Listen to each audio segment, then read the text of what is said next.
Assalamualaikum warahmatullahi wabarakatuh. Alhamdulillahirabbil alamin wa bihi nasta'inu ala umuri dunya waddin. Wassalatu wassalamu ala sayyidil mursalin sayyidina Muhammadin wa ala alihi wa sahbihi ajma'in.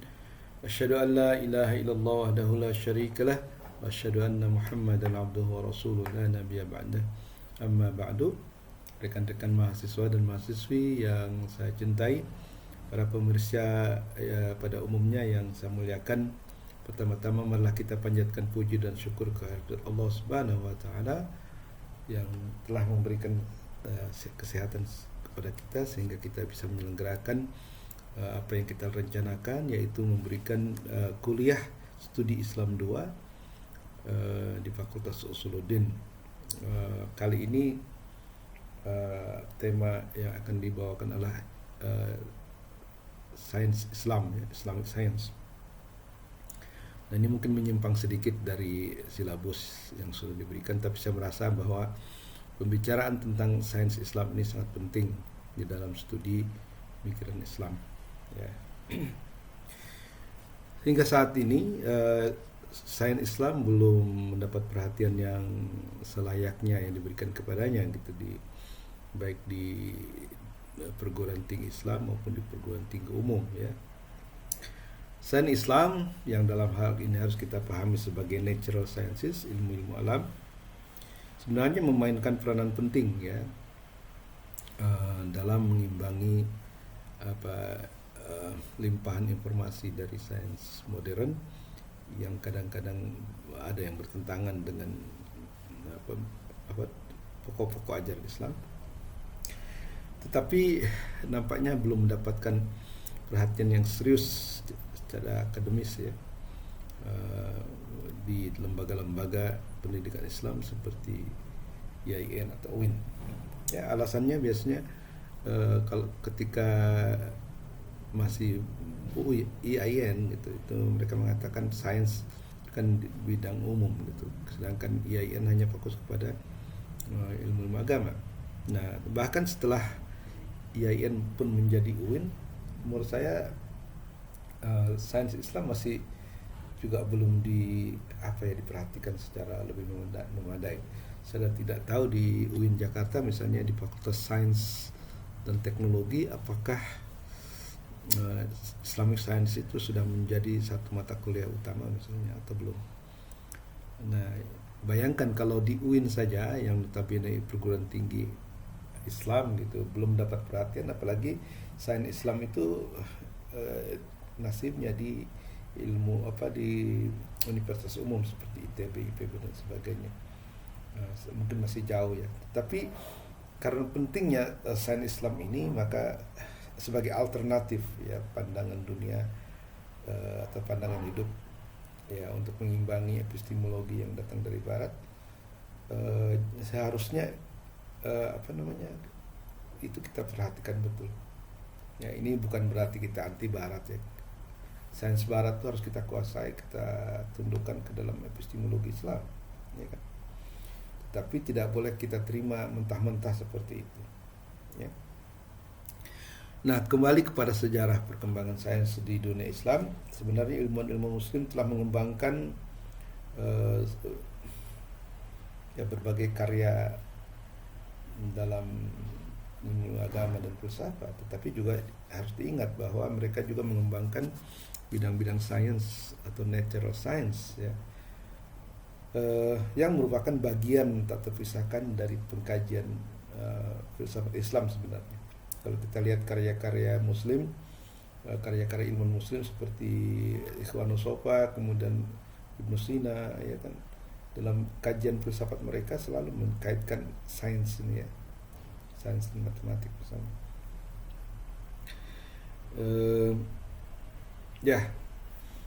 Jadi di bidang natural science, ilmuwan-ilmuwan Muslim juga sudah menulis banyak, ya, misalnya tentang astrophysics, meteorologi, fisika proper, ya kan, yang membahas tentang materi, bentuk, ruang, waktu, dan gerak misalnya, ya kan. Kemudian juga tentang al-kaun wal fasad, pertumbuhan dan kehancuran yang terjadi di dunia fisik. Juga mereka sudah mengembangkan mineralogi, botani, zoologi, anatomi, kedokteran, astronomi, geologi, geografi, dan meteorologi.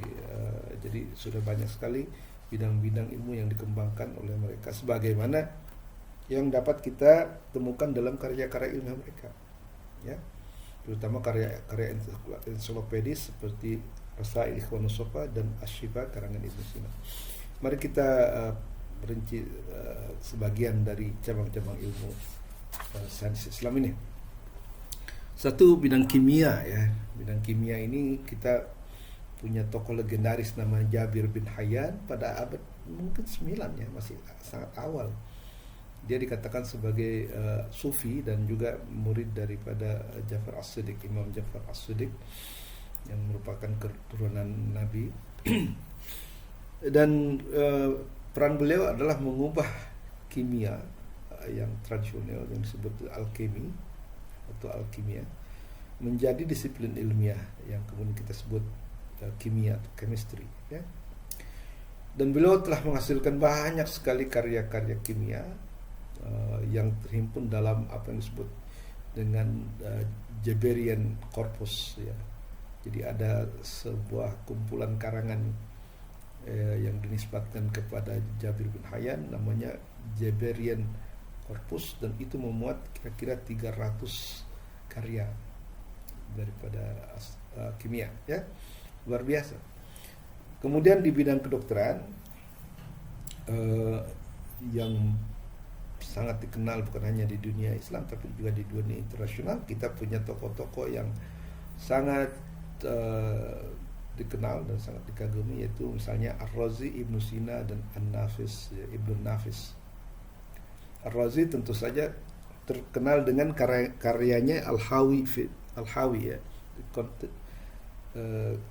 Ya, Al-Hawi ini ditulis oleh beliau dari 15 tahun terakhir sebelum hidupnya, sebelum meninggalnya, ya.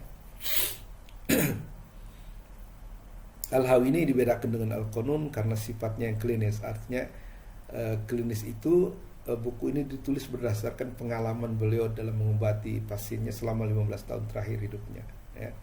Itu jadi lebih berdasarkan pada eksperimen atau pengalaman.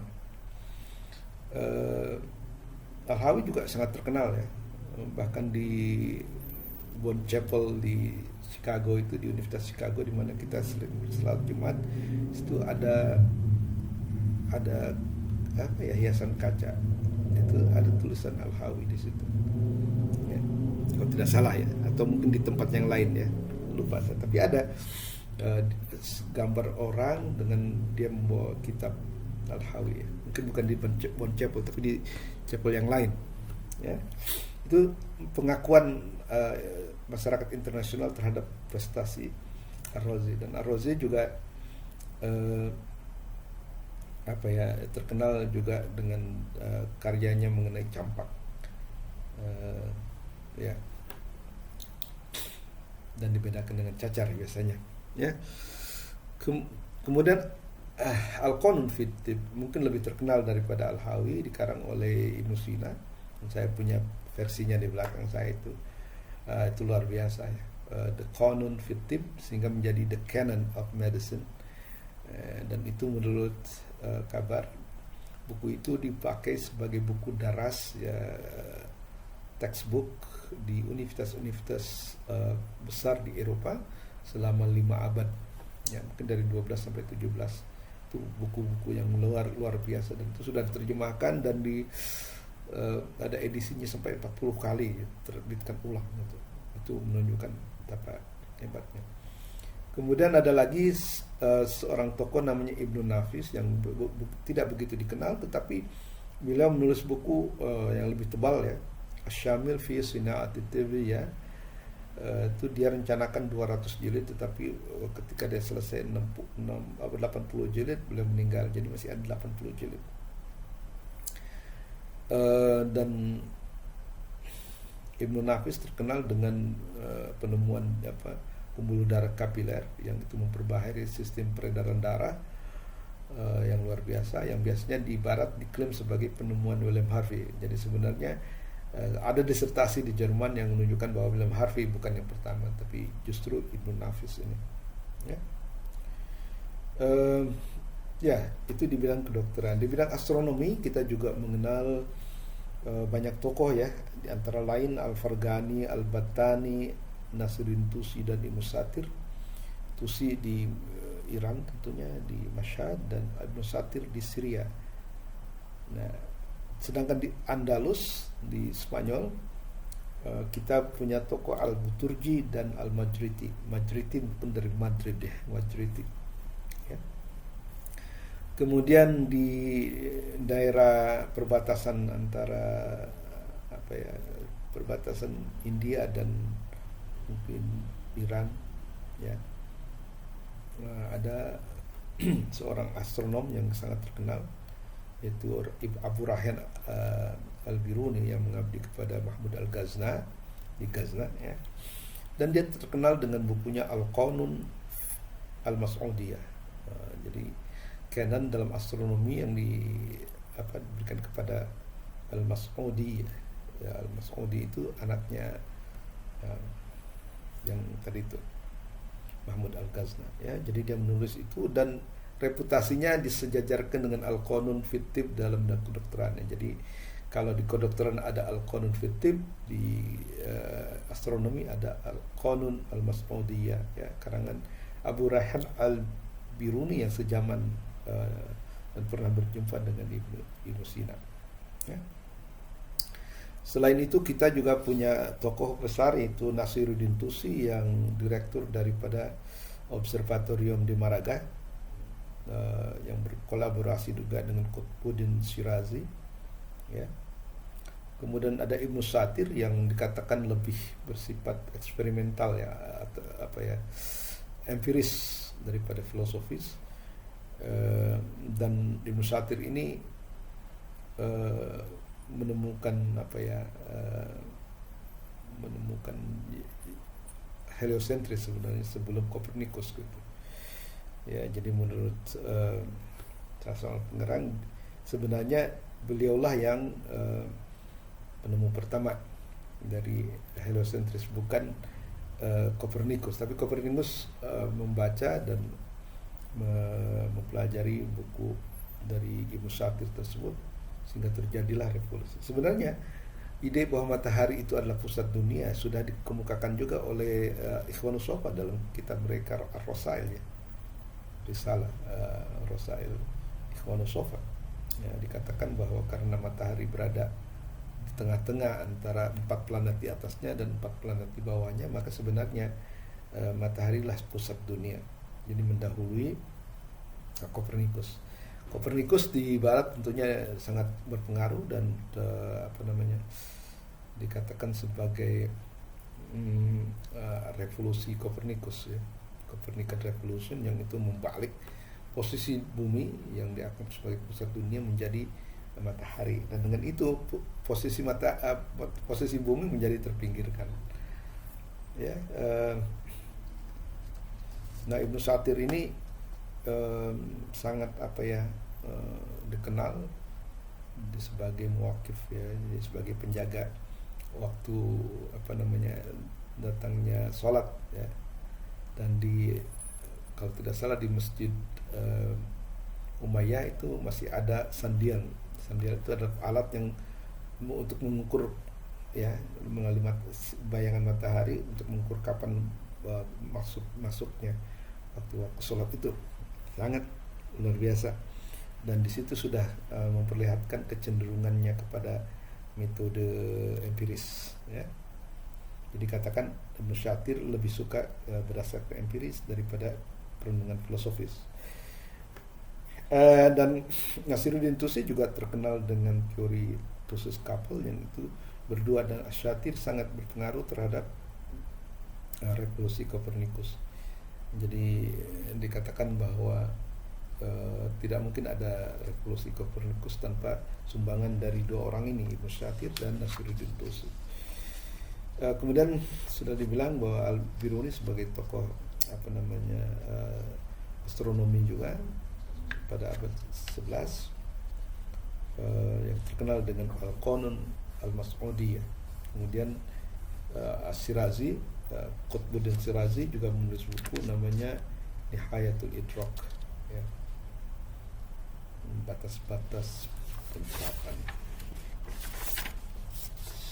Nah, sedangkan Nasiruddin Tusi juga selama berpuluh-puluh tahun, bertahun-tahun lah melakukan observasi astronomi, di mana dia memperbaharui astronomical table ya daripada yang sebelum-sebelumnya, dan kemudian diperbaharuinya dan dalam bukunya yang berjudul Jiz Al-Ilkhani ya. Jiz itu astronomical table. Ilkhani itu sebenarnya merujuk kepada dinasti Ilkhan yang didirikan oleh Hulagu Khan setahun setelah dia menghancurkan Baghdad. Dan Nasiruddin Tusi di situ diangkat sebagai direktur untuk mendirikan sebuah observatorium ya, kalau kita peneropong bintang lah macam di Lembang itu, tapi dengan ukuran yang besar dan keakuratan yang luar biasa ya. Di sana sebenarnya berkumpul beberapa ilmuwan dalam bidang fisika dan astronomi ya, dan mempunyai perpustakaan yang besar 400.000 jilid di sana ya. Kemudian setelah Maraga ada lagi observatorium di Samarkand yang didirikan oleh Ulugh Beg yang meninggal 1449. Ulugh Beg ini adalah seorang sultan juga, tapi seorang ahli astronomi juga. Bahkan muridnya Al-Qusji kalau tidak salah, dia juga adalah astronom yang terkenal. Jadi seorang sultan tapi juga seorang astronom sekaligus, dan mendirikan observatorium yang sangat besar, mungkin lebih besar dari Al-Maraga yang sampai sekarang masih ada sisa-sisanya. Kalau kita ke Uzbekistan ya, Samarkand. Nah, kemudian di bidang yang lain kita mengenal juga optik misalnya. Ya, optik itu ya tentang theory of direct vision, jadi teori tentang penglihatan langsung. Ibn Haytham terkenal dengan bukunya Al-Manazir yang itu sudah diterjemahkan ke dalam bahasa Inggris oleh Profesor Sabra ya, dengan judul The Optic of Ibn Haytham. Nah, disitulah beliau dengan eksperimentalnya di kamar yang gelap menemukan teori yang kokoh sampai sekarang masih diakui, bahwa kita bisa melihat sesuatu itu bukan karena mata kita yang memancarkan cahaya seperti yang diteorikan oleh Aristoteles dan murid-muridnya, tetapi melalui eksperimen tersebut kita jadi tahu bahwa kita bisa melihat benda karena ada cahaya yang dipantulkan oleh benda itu sendiri. Cahaya itu bisa merupakan refleksi dari cahaya matahari yang diterima kemudian dipantulkan ke dalam mata, atau bisa juga memang itu sumber cahaya. Jadi misalnya ada kunang-kunang ya, kunang-kunang itu kan bukan refleksi dari sinar matahari, tapi dia mengeluarkan cahayanya sendiri. Jadi, tapi yang jelas adalah bahwa kita tidak bisa melihat sesuatu kecuali ada cahaya yang dipantulkan ke mata kita, ke kornea mata kita. Apakah itu dari benda itu sendiri atau merupakan pantulan dari cahaya yang diterimanya dari luar ya. Tanpa cahaya itu kita tidak akan bisa melihatnya. Itu teori yang established sampai sekarang ya. Padahal itu masih abad ke-11. Nah, selain karya-karya tersebut di atas, juga ilmuwan muslim telah menghasilkan beberapa karya zoologi ya, ilmu tentang hewan. Dan yang paling terkenal di sana adalah Al-Jahiz ya, dengan bukunya Kitab Al-Hayawan. Ya, di sana dalam 7-8 jilid itu beliau berbicara tentang berbagai macam hewan ya, yang diklasifikasi menurut cara bergerak. Jadi ada kelompok yang bergerak dengan sirip, ikan-ikan gitu. Ada yang dengan perutnya termasuk binatang melata, kemudian dengan sayap burung-burung, dan juga dengan kaki ya. Tapi yang menarik di situ adalah dalam pendahuluannya itu beliau mengatakan bahwa zoologi, ilmu hewan ini bagi dia merupakan ilmu agama ya, maksudnya karena di situ beliau tidak menulis kecuali untuk menunjukkan tanda-tanda kebesaran Allah yang ada di dunia hewan ya. Jadi membaca fenomena alam di bidang biologi sebagai ayat Allah. Nah, itulah menurut saya yang harus ditirukan oleh oleh kita yang hidup sekarang ini ya. Selain itu juga ada buku Hayatul Hayawan Al-Kubra karangan Ad-Darani, Damiri Ad-Damiri, itu juga menarik ya, 2 jilid, tetapi di situ beliau bukan hanya menggambarkan tentang hewan-hewan tetapi juga tentang hukum memakan hewannya, dan juga syair-syair yang berkenaan dengan hewan tersebut ya kan, sehingga ini bisa melengkapi karya zoologis Islam ya. Nah, selain itu juga ada karya-karya yang bersifat umum ya, seperti Rosail Ikhwanus Sofa yang ditulis oleh kelompok pemikir abad ke-10, yaitu Ikhwanus Sofa ya, persaudaraan suci, di mana beliau kelompok tersebut menulis buku disebut Ar-Rosail karena merupakan risalah yang dikirim kepada orang-orang yang mungkin membutuhkannya, dan itu luar biasa ya. Jadi di jilid pertama berbicara tentang matematik ya kan, di mana digambarkan aritmetik, geometri, astronomi, musik, kemudian akhlak, dan kemudian logika ya. Logika itu di bagian yang pertama. Bagian kedua ini lebih menarik lagi dan lebih cocok dengan kajian kita sekarang, itu tentang ilmu-ilmu alam ya. Jadi dari mulai astrofisik yang oleh Ibnu Sina sebut as-sama wal alam, kemudian meteorologi, astronomi, kemudian bicara tentang fisika dari sudut materi, bentuk, ruang dan waktu dan gerak. Kemudian juga beralih ke mineralogi, bicara tentang batu-batuan dan logam-logaman. Kemudian juga bicara tentang zoologi, ilmu hewan. Yang menariknya adalah bahwa baik botani atau tumbuh-tumbuhan itu tidak hanya dilihat secara fisiologis ya, tetapi juga dilihat dari sudut psikologis. Jadi tumbuh-tumbuhan dianggap sudah punya jiwa, dan juga begitu juga hewan.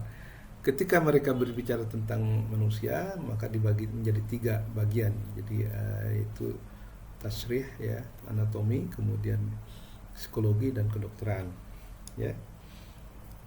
Bagian yang jilid yang ketiga bicara tentang psikologi, embriologi, kemudian tentang indera dan sebagainya. Kemudian jilid yang terakhir yang keempat berbicara metafisik ya, sangat komplit sekali. Nah, selain yang 2 itu, kita juga mengenal kitab Asy-Syifa ya, oleh Ibnu Sina. Itu merupakan 23 jilid ya sebenarnya, 23 cabang ilmu pengetahuan ya. Jadi dari mulai logika dengan 9 kitab yang kategori, topika, kemudian demonstrasi, dialektik, retorik, sophistry, kemudian poetik ya. Dilanjut dengan buku-buku yang berkaitan dengan ilmu-ilmu alam ya, tadi seperti tadi astrofisik, as-sama wal alam, kemudian meteorologi yang bicara tentang benda-benda yang ada antara langit dan bumi ya, dan itu meliputi misalnya seperti juga Ikhwanul Sofa meliputi atmosfer ya, lapis-lapis atmosfer, seperti kata Ikhwanul Sofa itu ada falak nasim, jadi itu oksigen, kemudian ada falak zamharir yang merupakan macam lapisan ozon, dan baru kemudian lapisan ether, dan baru lapisan bulan ya. Kemudian juga dibahas oleh Ibnu Sina dalam meteorologi ini, terbentuknya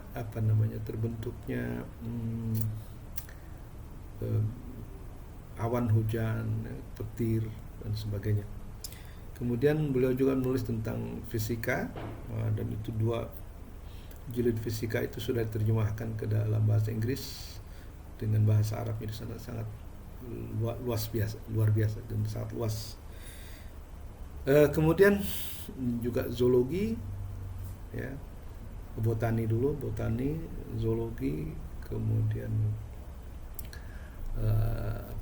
anatomi, tashrih, dan kemudian psikologi.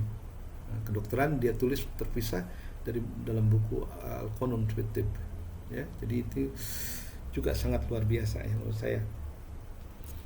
Kemudian beliau juga bicara tentang matematik, dimulai dari arithmetic, ya kan, kemudian geometri, kemudian musik dan astronomi. Jadi beliau menulis semua buku-buku tersebut, ya kan. Nah, kemudian selain itu ada ilmu metafisik yang menyangkut tentang dua hal, ya, al-mabda wal ma'ad, artinya tentang sumber, yaitu Tuhan, dan kemudian ma'ad, yaitu tempat kembali, yaitu eskatologi, ya, ilmu tentang hari akhir. Nah, dengan demikian maka kita mendapatkan sebuah uraian ilmiah yang sangat komprehensif, ya, dari mulai tadi kimia, kemudian astronomi, kemudian optik dan sebagainya. Bahkan kita juga dalam bidang geologi misalnya, itu ada seorang tokoh yang juga tokoh astronomi, yaitu Al-Biruni. Bahkan beliau telah berhasil mengukur keliling bumi dengan menggunakan teori trigonometri dan sedikit eksperimen, ya, di tempat yang luas dan sebagainya, sehingga dia berhasil menemukan jumlah atau nilai keliling bumi yaitu sekitar 24.000 mil, 725, yang itu hanya selisih 200 mil saja dari hitungan yang modern. Nah, jadi kesimpulannya adalah bahwa selain mengembangkan ilmu-ilmu agama, ilmu muslim juga mengembangkan ilmu rasional. Nah, ilmu rasional itu berinduk pada filsafat, tetapi filsafat pada masa itu, pada masa kejayaan Islam, tidak hanya dibatasi pada dunia metafisik, tapi juga pada dunia fisik dan matematik, ya, sehingga terurailah secara penuh, ya, bidang-bidang ilmu pengetahuan tersebut. Dan kita kemudian seperti sudah digambarkan tadi memiliki ahli-ahli, ilmuwan-ilmuwan di berbagai bidang. Misalnya di bidang kimia kita mengenal Jabir bin Hayyan, ya. Kemudian di bidang kedokteran kita juga mengenal banyak Ar-Razi, Ibnu Sina, Ibnu Nafis. Ar-Razi terkenal dengan Al-Hawi, Ibnu Sina terkenal dengan Al-Qanun, Ibnu Nafis juga menulis buku Asy-Syamil fi Sina'atid Tibbiyah. Jadi disiplin kedokteran yang komprehensif, ya. Kemudian di bidang astronomi kita mengenal Al-Farghani, Al-Battani, Nasiruddin Tusi, Ibnu Satir, Buturji dan Majriti di Andalus, kemudian Al-Biruni, ya, dan sebagainya, ya. Bahkan astronom muslim itu sangat kritis terhadap sistem astronomi Ptolemeus, dan dari situ timbullah pembaharuan yang membawa dekat kepada Copernican Revolution, ya, di barat, yang itu dipengaruhi oleh dua orang, yaitu Ibnu Satir dan Nasiruddin Tusi. Teorinya tentang heliocentris, di mana dikatakan bahwa matahari merupakan pusat dunia, itu sebenarnya tidak unik. Bahkan sudah didahului pada abad ke-10 oleh Ikhwanus Sofa, dan kemudian pada abad ke-13 oleh Ibnu Satir, ya. Tanpa itu dikatakan mustahil akan terjadinya Copernican Revolution di barat. Dan juga ada karya-karya zoologi, ilmu hewan, yang dipelopori misalnya oleh Al-Jahiz abad ke-9, ya, dan kemudian yang lainnya pada abad-abad berikutnya. Tak kurang juga di bidang optik kita mengenal Ibnu Haytham yang terkenal dengan bukunya Al-Manazir, yaitu The Optic of Ibn Haytham. Mudah-mudahan dengan ini kita bisa memberikan sedikit gambaran ya tentang bagaimana sains Islam itu dikembangkan di dunia Islam. Demikianlah, lebih kurang saya mohon maaf. Billahi taufiq wal hidayah. Wassalamualaikum warahmatullahi wabarakatuh.